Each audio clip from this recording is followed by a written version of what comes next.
ইমাম মাহদী আসার পূর্বে প্রায় ৭০টি আলামত হাদিসে বর্ণিত আছে। তার মধ্যে প্রায় ৬৫টি পূর্ণ হয়ে গেছে। এর কয়েকটি নিচে তুলে ধরা হলো। মানুষের ধন সম্পদ বৃদ্ধি হবে। মানুষ চুলে কলব ব্যবহার করবে। ঘন ঘন ভূমিকম্প হবে। বিনা বিচারে হত্যাকাণ্ড বেড়ে যাবে। ঘন ঘন বাজার বসবে এবং মহিলারা সর্বপ্রথম সেখানে ঢুকবে। মহিলারা পণ্য হবে তথা তাদেরকে দিয়ে দোকানে বসানো সহ বিভিন্ন অ্যাডভার্টাইজিং করানো হবে। পুরুষের তুলনায় মহিলাদের সংখ্যা বৃদ্ধি পাবে। এছাড়াও রয়েছে ঘন ঘন বজ্রপাত হবে। বিভিন্ন এলাকার মানুষের যখন পরস্পরের সাথে দেখা হবে, তারা বলবে, গত বজ্রপাতে তোমাদের এলাকায় কতজন মারা গেছে। সুদের ছড়াছড়ি হবে। দুর্নীতি বেড়ে যাবে। কোনো অপরাধে শাস্তি কায়েম হবে না। জিনা, ব্যভিচার, প্রেম, ভালোবাসা, অবৈধ সম্পর্ক, পরকীয়া বেড়ে যাবে। সময় দ্রুত চলে যাবে, বরকত কমে যাবে।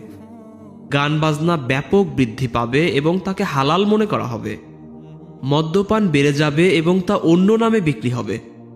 কাফের শাসকদেরকে বন্ধু বানানো হবে।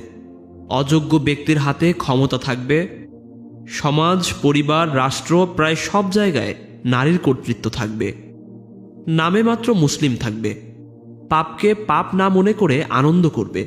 বেশি পরিমাণে বিদআত বৃদ্ধি পাবে। আকাশ থেকে ফিতনা বর্ষিত হবে। বলা যেতে পারে আজকের যুগের স্যাটেলাইট বা ইন্টারনেট। মুসলিম উম্মাহের একদল মূর্তি পূজা করবে। দাসী তার প্রভুকে জন্ম দিবে, অর্থাৎ ছেলে মেয়ে তার মায়ের সাথে দাসীর মতো ব্যবহার করবে। গায়ক, গায়িকা, নর্তকীদের কদর বেড়ে যাবে। মুসলিমরা সব জায়গায় নির্যাতিত হবে। জিহাদ সহ আরও বিভিন্ন ফরজ বিধান থেকে মানুষ দূরে থাকবে।